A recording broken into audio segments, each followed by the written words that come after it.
Olá pessoal, eu sou o Fernando Rocha e esse é o Saúde e Bem-Estar de hoje. Nesse programa, olha o que você vai conferir conosco. Temos aqui o clínico geral, Dr. Alexandre Andrade, e o infectologista, Dr. Genael Freire, que vão falar sobre dengue, zika e chikungunya. Você achou que isso tinha passado? Não passou, não. São doenças que estão aumentando de maneira preocupante no Brasil. E é uma notícia atual. Temos também o quadro Mitos e Verdades para orientar sobre a forma correta de lidar com essas doenças que ainda estão presentes em todo o país.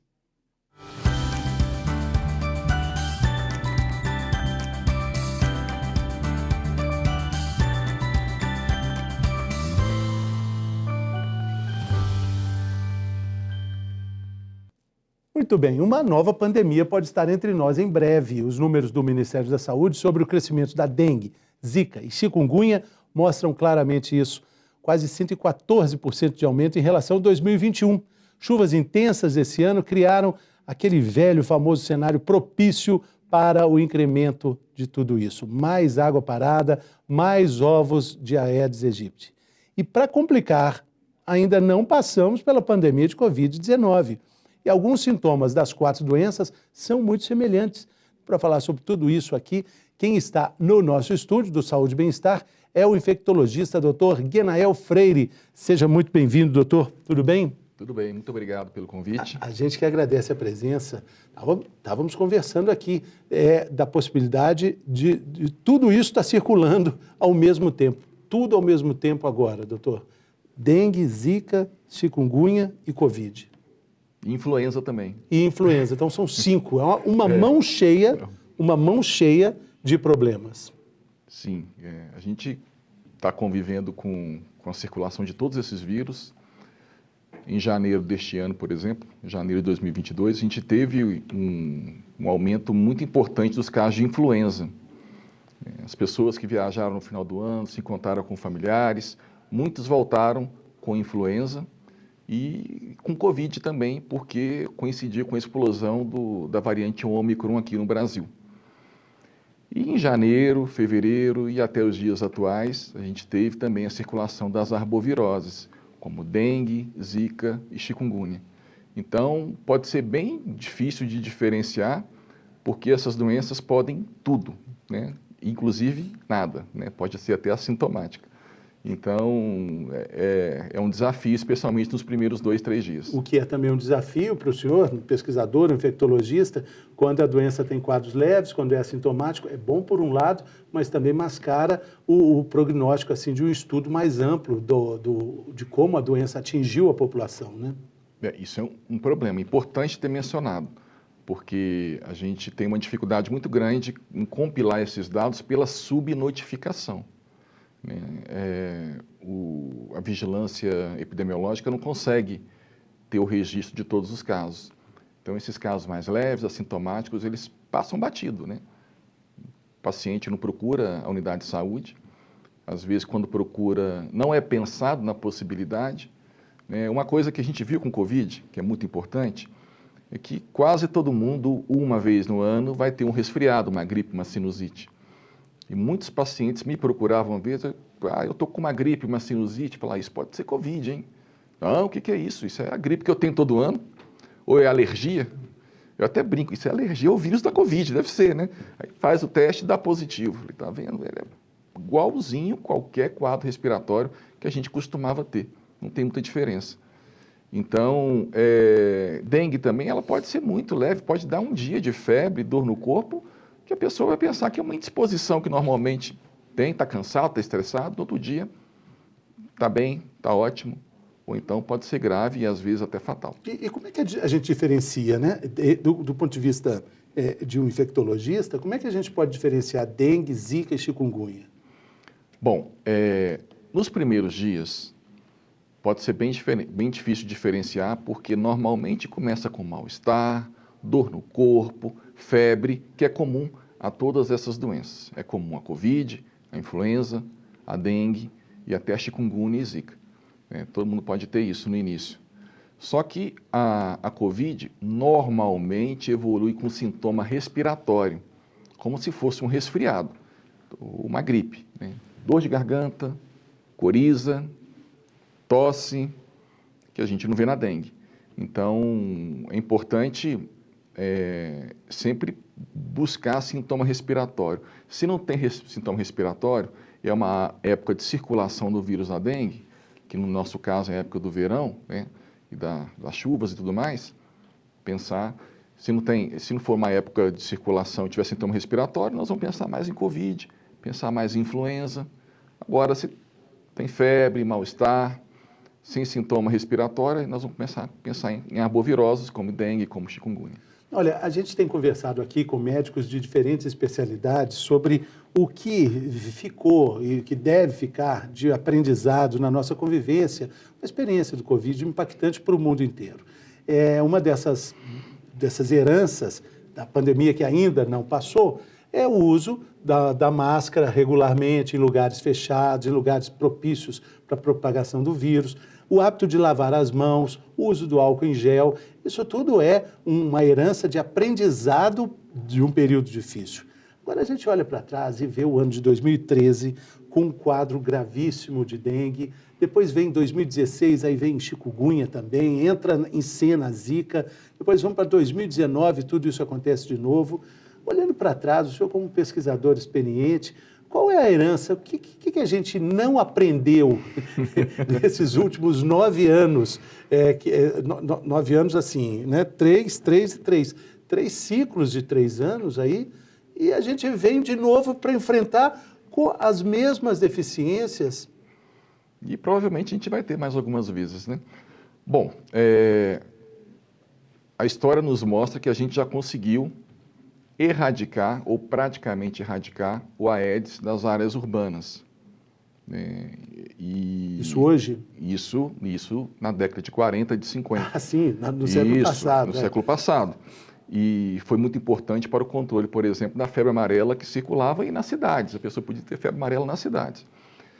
E o que aconteceu nos últimos, vamos colocar assim, nos últimos 70 anos? Qual que foi a revolução? O país empobreceu? Não, o país enriqueceu, mas o país urbanizou. Na roça não tem dengue. Pouquíssimos casos, né? A urbanização brasileira, que foi uma urbanização desordenada, as grandes cidades crescendo, né, invadindo áreas naturais, áreas de mata nativas, impermeabilizando o solo também, fechando os rios.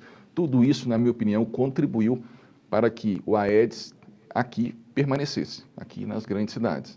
Então, a nossa urbanização, e para mim isso é uma questão mais ecológica, sabe, do que com relação ao inseto e tudo mais, isso não vai nos permitir sair dessa situação facilmente, a não ser que a gente consiga aí, já tem alguns estudos demonstrando vacinas interessantes, né, com bom grau de proteção, o estudo com a Wolbachia, que é a bactéria que não permite que o Aedes se infecte com o vírus e transmite isso para as próximas gerações, são alternativas importantes que eu acredito que vai ser o caminho do controle, por conta do que nós fizemos, né? A nossa urbanização desordenada dos últimos 70 anos. Então, a gente pode enumerar aí o aprendizado desses anos recentes na luta contra o mosquito, essas duas questões aí.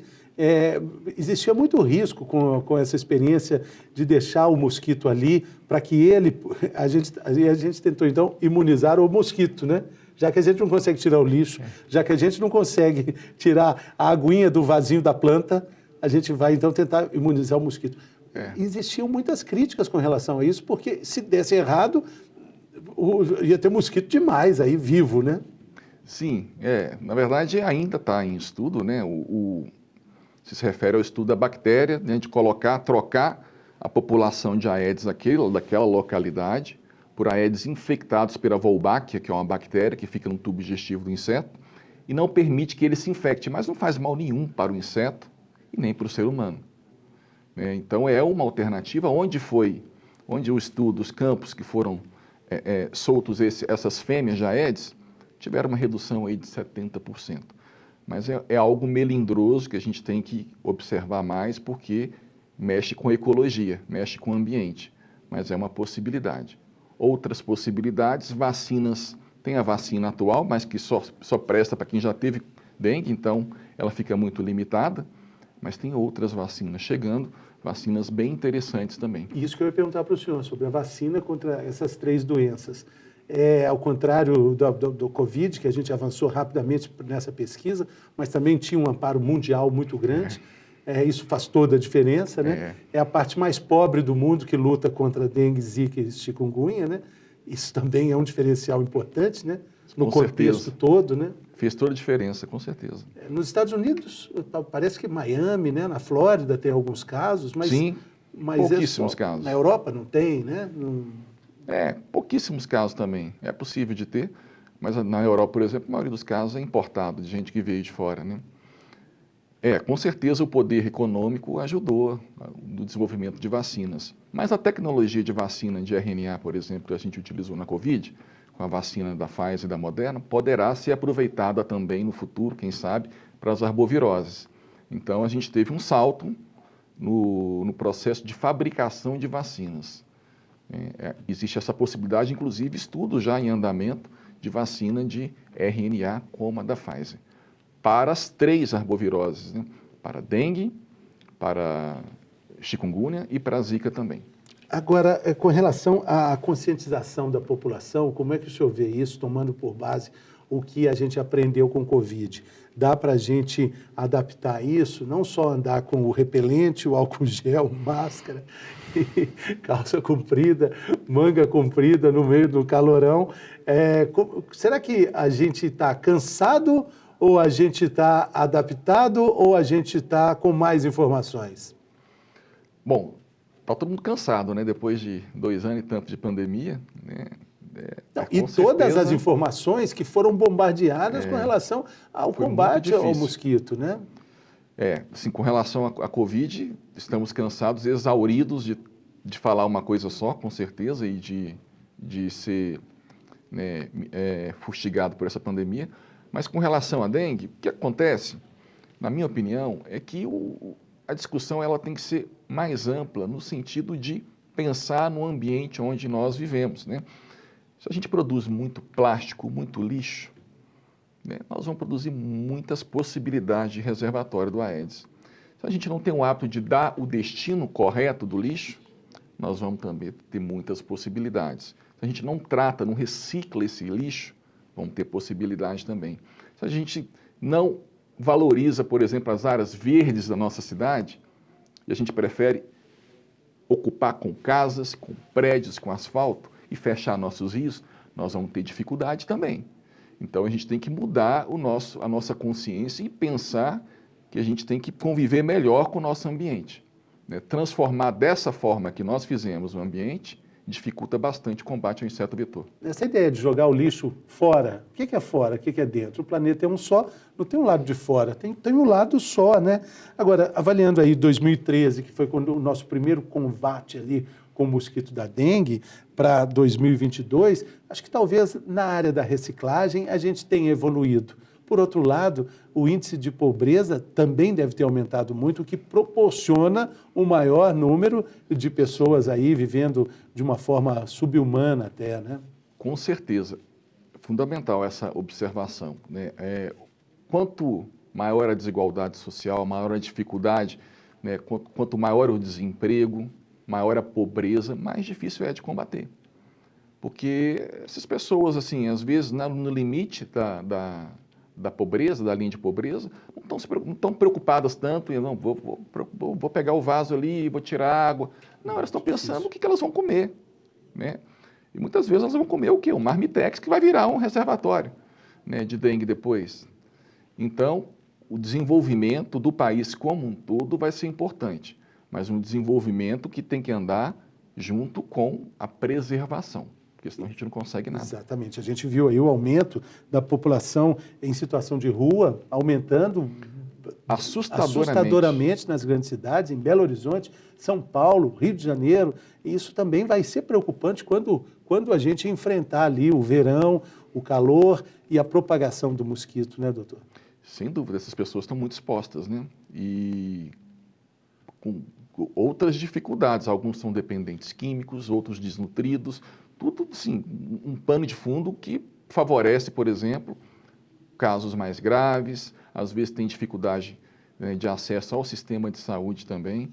Exatamente. Então, realmente, a população de rua aumentou de maneira assustadora nas grandes cidades. Estive em São Paulo recentemente, fiquei muito assustado, né? Estive no centro de São Paulo, aqui em Belo Horizonte, uma coisa que a gente não via com tanta frequência, né, que a gente via na década de 80, no início da década de 90, essa população, às vezes, a pessoa não é um dependente químico, a pessoa realmente está passando fome, né?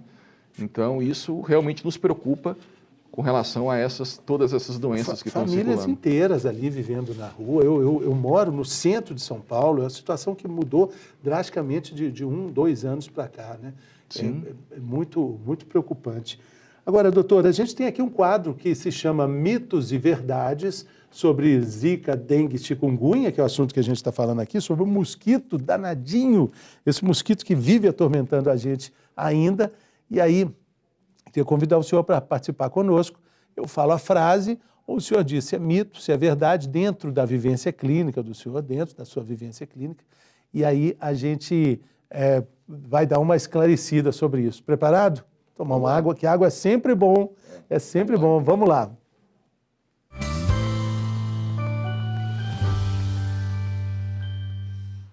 Vamos lá então, estamos falando sobre mitos e verdades sobre a dengue, zika, chikungunya. Estamos com o doutor Genael Freire, que é infectologista.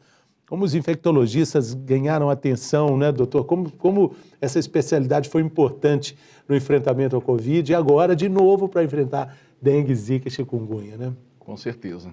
Nós trabalhamos bastante aí, não só atendendo pacientes, mas tentando dar informação para a população, né? Informação correta, levando o que a ciência trouxe, né? O que a ciência sabe, né, com relação a essas enfermidades, especialmente de Covid. Exatamente. Vamos lá, então. A primeira questão é essa. A dengue, a zika e chikungunya são mais comuns no verão. Mito ou verdade? Verdade. Né? Elas compartilham do mesmo inseto vetor. Esse inseto vetor, ele gosta de umidade e de calor. A umidade para fazer eclodirem os ovos e o calor para acelerar esse processo. Então, dengue, zika e chikungunya, sim, vão ser mais comuns no verão ou terminando o verão, no início do outono também, para dar tempo desses ovos eclodirem. Então, está correta a informação. A gente não tem tantas estações tão definidas assim, né, como no hemisfério sul, né? Isso acaba... A gente tem bem definido a estação úmida e a estação seca, que é o mais importante aqui no nosso caso. Então, quando para de chover, por exemplo, né, os casos de dengue reduzem, né, até quase que desaparecem. E quando faz frio também. Então, esse nosso clima aqui no centro-sul do país, que chove no verão e fica seco no inverno, né, favorece a multiplicação do inseto, do Aedes, no verão, nas estações chuvosas. Então, a gente vai ter mais casos no verão.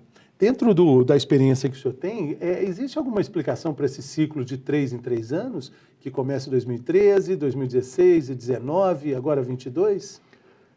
Tem várias explicações, várias teorias, né? Mas o que acontece é que as pessoas, quando a gente tem um número grande de casos, muitas pessoas são acometidas de maneira assintomática ou com sintomas leves e ficam imunes. Então, uma parte da população, ela fica, de certa forma, vacinada de maneira natural. E depois de uns 3 a 5 anos, esse estoque de pessoas susceptíveis, pessoas que não tiveram contato, começa a predominar. E aí volta o ciclo de novo. Além disso, tem pequenas variantes, então vamos usar o termo variante que está em moda, pequenas variações genéticas do mosquito que podem, por exemplo, não encontrar uma barreira imune, uma imunidade de rebanho que tinha anteriormente. Então, tem essas duas possibilidades, entre outras possibilidades, da gente ter esse ciclo que sempre se repete. E quando acontece o pico de casos, o sistema de saúde, assim como na Covid, fica estressado, fica sobrecarregado também. É um colapsado. Colapsado. Existem ainda mais perguntas do que respostas, né? A gente se acostumou com essa questão na Covid e agora também com algumas questões ligadas à dengue. Vamos lá, a segunda questão é essa. Quem já teve essas doenças está imune para sempre Mito ou verdade? Para sempre em medicina é difícil. Nunca Mas ou para sempre na É medicina? difícil, mas assim, normalmente sim, né? Normalmente tem uma imunidade duradoura, lembrando que a gente tem basicamente 4 tipos de dengue, então a pessoa pode ter 4 dengues diferentes. Ela não vai ter, ela tem uma imunidade cruzada contra outros tipos por 3 meses, mais ou menos. Depois ela fica susceptível, né? Novamente. Então, tem uma imunidade, mas ela pode ter dengue de novo por um outro tipo viral. Dengue. Tem dengue 1, 2, 3, 4. Então, Exatamente. A segunda vez que se tem dengue, a gente viu agora, né? Tem dengue 1, 2, 3 e 4. A segunda vez que se tem algum desses tipos de dengue, aí o quadro vai ser hemorrágico. É mito ou verdade, doutor? bom, é mito, não vai ser hemorrágico, mas a chance de ter uma dengue grave aumenta, né? Então, a infecção primária, ela tem uma chance menor de ter uma forma grave quando comparado com a infecção pós-primária. Aquela infecção que foi a segunda dengue ou terceira dengue, aumenta por um mecanismo imunológico. Então, mas assim, mesmo assim, na maioria das vezes não vai ser dengue grave, não vai ser dengue hemorrágica, mas a chance aumenta um pouco, sim. A outra questão é essa picada do mosquito é a única forma de se contaminar por essas viroses. Mito ou verdade? Sim, a picada do mosquito é a única forma de se contaminar. Tem, por exemplo, a zika pode ter a transmissão através da placenta. Então, aí não é a única forma, né? Vamos dizer assim, zika. Mas, assim, essas rotas de transmissão alternativas são raras. Então, podemos falar que é verdade. Não precisa usar máscara para se proteger da dengue, a não ser que para evitar picada no rosto, né, doutor? Sim, a pessoa, o ideal, agora sim, uma coisa importante e difícil de fazer. Roupa de manga comprida protege. Calça comprida protege. Qualquer picada contra qualquer inseto, né? Só que o problema é que a gente não vai conseguir usar roupas para cobrir o corpo todo no verão, né? Porque é muito quente. Receitas caseiras como chá ou suco de inhame cru podem ajudar no tratamento dessas viroses. Mito ou verdade, doutor? Essa pergunta aí é para arrepiar o médico, né? Tem o alho também, né? Tem alho também? É mito, né? É claro que toda hidratação é bem-vinda. Se for um chá para poder hidratar, ok, muito bom. Pode tirar o inhame então, né? Pode tomar só a água. Não, se quiser tomar água com inhame, ok, mas tomar água pura ou tomar o soro vai funcionar da mesma forma. Certo. O inhame para nutrição, talvez. Talvez. Dengue, zika e chikungunya deixam sequelas. Mito ou verdade? Dengue não. Zika, se não for uma gestante, também não. Chikungunya pode deixar sim. Pode deixar artrite, né? Causar uma artrite, uma dor articular, uma inflamação na articulação. Então ela vai ficar o quê? Doendo, inchada, vermelha, e isso pode perdurar aí por 1 ano ou até mais, 2 anos, né? Parecendo que uma doença reumática, parecendo uma doença autoimune. Na maioria das vezes, isso não vai acontecer, mas numa minoria, na chikungunya, isso pode acontecer. E é bem difícil de tratar, é bem impactante. Nenhum medicamento cura essas 3 viroses, dengue, zika e chikungunya. Mito ou verdade? Verdade. Não tem medicamento, vamos dizer assim, antiviral, que é capaz de tratar essas doenças. Vai tratar os sintomas. A gente trata os sintomas e, no caso da dengue, promove uma hidratação adequada, especialmente naqueles primeiros dias, mesmo depois que a pessoa deixa de ter febre. Deixa de ter febre no 4º, 5º dia, mas é nesse momento que a gente tem que hidratar mais, porque é nesse momento que pode acontecer aquela desidratação que leva o paciente para um hospital, por exemplo. E aquela questão famosa que a gente vai ter que conviver com ela também, dos medicamentos que não podem ser tomados no caso de dengue e zika e chikungunya. Sim, né? Então o mais importante é que o paciente com dengue evitar medicamentos à base do ácido acetilsalicílico, do AS, e anti-inflamatórios, pelo potencial de aumentar o risco de sangramentos, por exemplo. Então, para a dengue é importante. Agora, por exemplo, para a chikungunya, às vezes a gente tem que lançar mão de anti-inflamatório, mesmo na fase um pouco mais aguda. Por isso que o diagnóstico é importante. O diagnóstico ajuda a estudar a estimativa da doença, né? O percentual de abrangência da doença, e ajuda também a indicar o medicamento perfeito, né? Importantíssimo, mas infelizmente a gente não dispõe de todas as ferramentas para fazer esse diagnóstico. A rede pública nem sempre tem um teste rápido, é um teste rápido, igual o da Covid, né? Só que em vez de fazer com secreção nasal, faz com uma gotinha de sangue. É capaz de dar um diagnóstico de dengue, né? E a gente nem sempre tem essa ferramenta na atenção primária, né? Nos postos de saúde, ou até mesmo nos hospitais, né, dentro dos hospitais. Então, a gente tem uma dificuldade muito grande, a gente acaba tratando como se tudo fosse dengue, né, orientando a não usar anti-inflamatório, não usar AS, tomar bastante líquido, orienta quanto aos sinais de alarme, né, os sinais de alarme é o que vai fazer o paciente procurar, por exemplo, uma unidade hospitalar ou uma UPA, né, então orienta isso, porque a gente... Quais são os sinais de alarme? Bom, são vários sinais de alarme, mas, por exemplo, a pessoa começa a vomitar o tempo todo sem parar, sem conseguir se hidratar, é um sinal de alarme. Algum sangramento mais importante é um sinal de alarme. Dor abdominal muito intensa, contínua, é um sinal de alarme também. Queda da pressão, a pessoa fica com a pressão baixa, também é um sinal de alarme. Se parar de urinar, por exemplo, pode estar desidratado, é um sinal de alarme, entre outros, né? Então, a gente orienta, às vezes, por escrito, né? Se tiver algum desses sinais, procurar uma unidade hospitalar ou uma UPA para poder fazer, às vezes, uma hidratação na veia. Muito importante. E agora, a última pergunta tem a ver com tudo isso que o doutor acabou de dizer. Hidratação ajuda no tratamento da dengue, zika e chikungunya? Mito ou verdade?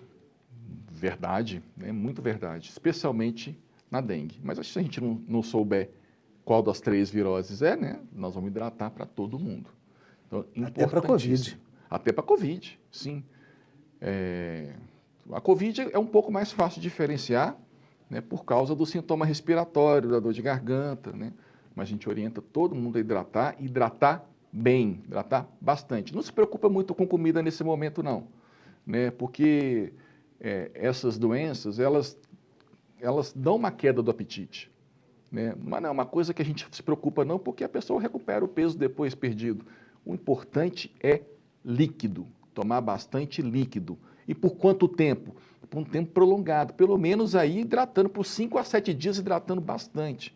E não é porque parou de ter febre que tem que parar de hidratar. Quando para de ter febre, nos 2 dias seguintes é para hidratar ainda mais, né? Porque é nesse momento que a parte líquida do sangue pode extravasar e a pessoa desidratar sem perceber. E disso tudo que a gente falou, para terminar aqui o nosso primeiro bloco, a gente viu aí então que tosse, por exemplo, não é um sintoma ligado a dengue, zika e chikungunya, problemas de vias respiratórias, doutor? Não, não é. Nada impede da pessoa ter as duas coisas. Pode estar gripado também. Pode estar claro. Pode estar com zika, pode estar com Covid, tudo junto, com gripe, né? A gente não teve a florona aí no início do ano, né? Que foi influenza junto com Covid, né? Pacientes com as mesmas coisas, os dois vírus ao mesmo tempo. Mas fica a dica, né? E assim a gente termina aqui o nosso primeiro bloco. Doutor, muito obrigado, boa sorte aí. Mais uma vez, os infectologistas vão salvar o mundo. Bem, vamos tentar. Agradeço aí o convite e muito obrigado. Valeu, fico doutor. à disposição. A gente vai fazer um rápido intervalo e a gente volta falando mais, ainda com mais informações. Vamos conversar com o clínico geral, entender mais ainda sobre essa ameaça, que aliás não é ameaça. Nós temos aqui no início de 2022 mais casos do que o ano inteiro de 2021 sobre dengue. É uma ameaça real. A gente volta depois do intervalo.